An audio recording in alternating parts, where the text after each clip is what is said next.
Apakah medan dakwah dalam ikram yang graduate boleh contribute sebaik habis degree? Okey, soalan ni bertanya medan yang boleh nak contribute sebaik habis degree immediately. Okey, Ana akan jawab soalan ni from Ana start with bottom line. Bottom line ni maknanya if we understand keperluan dakwah secara besar, ada bottom line yang bukan terpaksa, best yang setiap ataupun ukht contribute di dalamnya sebab dia in serious need. Lepas tu kita akan perincikan pula lah medan-medan ocean as, kalau anda jawab ni as per awareness anda lah. Alright, so number satu adalah by hopefully by the time you graduate, gambaran keperluan besar dakwah ni dan jangka panjang apa semua tu will lead to two bottom line lah untuk setiap dan ukht ni. Kalau dia menjiwai perjalanan dakwah ni, dia ada dua bottom line yang ana sendiri akan cakap, that's two yang dikira bottom line.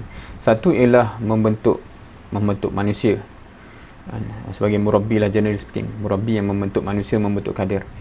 Keduanya adalah contribution directly kepada medan amal fokus yang tertentu, right? So dia ada dua dekat situ.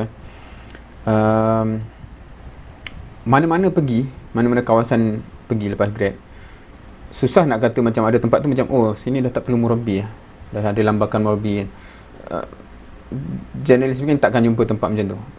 Pergi mana-mana pun macam there's always tak cukup murabbi, so that's number one lah.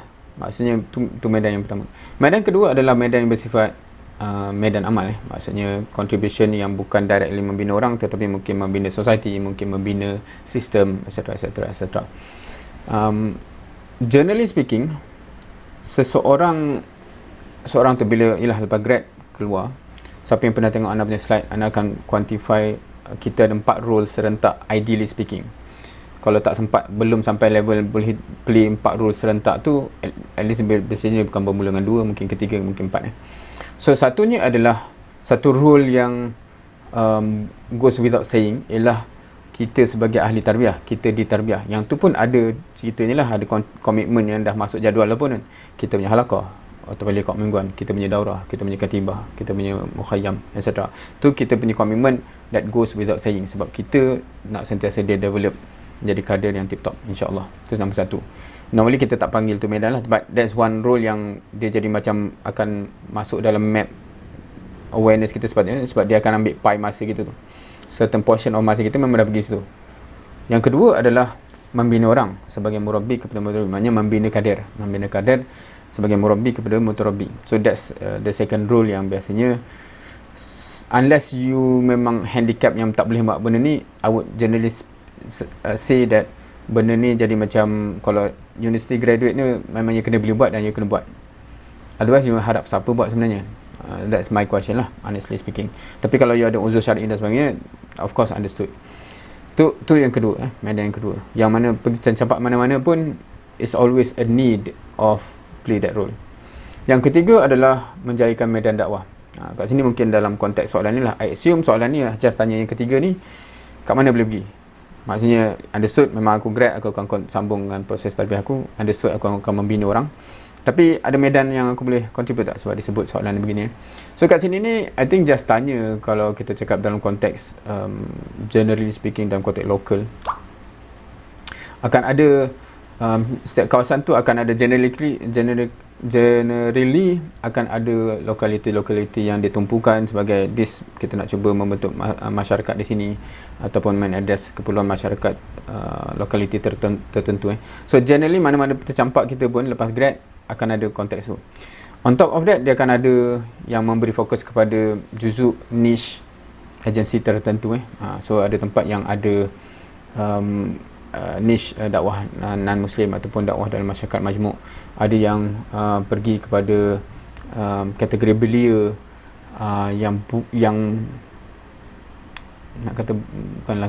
bukan Islamik, tapi yang macam bukan belia yang tertarik kepada Islamic type of program. So dia buat create alternatif untuk program-program belia yang suka program yang lebih umum. So ada niche itu juga. Ada niche yang pendidikan, ada niche yang bersifat ulama, ada niche yang bersifat law, ada niche perniagaan, entrepreneurship, ada niche, macam-macam niche yang memang fokus dakwah di berbagai peringkat lah, di peringkat lokaliti, di peringkat negeri dan peringkat pusat. So medan tu banyak, among them apa yang disebut tadi lah. So tu yang ketiga.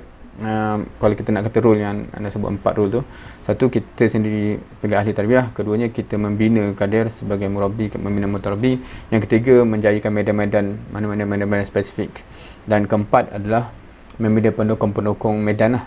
So biasanya siapa yang familiar dengan word Rabtul Am dan sebagainya, that's the story. So biasanya dia come together dengan kita bersama di medan tu, dan kita membina pool of aktivis, relawan, supporters untuk medan tersebut. So that's another role, sebab on top of menjayakan contohnya program dan semuanya, kita juga menjantuni orang that pool. So siapa yang boleh main 4-4 tu serentak, subhanallah, kebanyakan orang mungkin dia akan jadi 3 daripada 4 lah, I would think. Kalau 2 tu dia macam bare minimum lah, yang jarang nak cakap, unless you memang ada uzur syar'i, jarang nak cakap kalau 3 tu macam mencukupi untuk memainkan peranan untuk actually making a real change dalam keperluan dakwah. Wallahu alam, tak tahulah menjawab ke tidak. The specific exact tu rasanya bila tanya je ikhwan-ikhwan di kawasan ni, dia akan cakap lah kan, oh kat sini ada agensi ni, ada ni, ada JK ni, ada ni. Choose. Kebanyakan tempat memang memerlukan orang, so pilih je mana-mana, memang alhamdulillah ada bantuan kan. Kebanyakan tempat benda tu. Tak tahulah kalau ada tempat yang macam tak payah tolong sini lah, dah penuh kan. That's very difficult to find. Tapi kebiasaannya adalah medan tu banyak, cari yang passionate, go all out. Wallahu alam.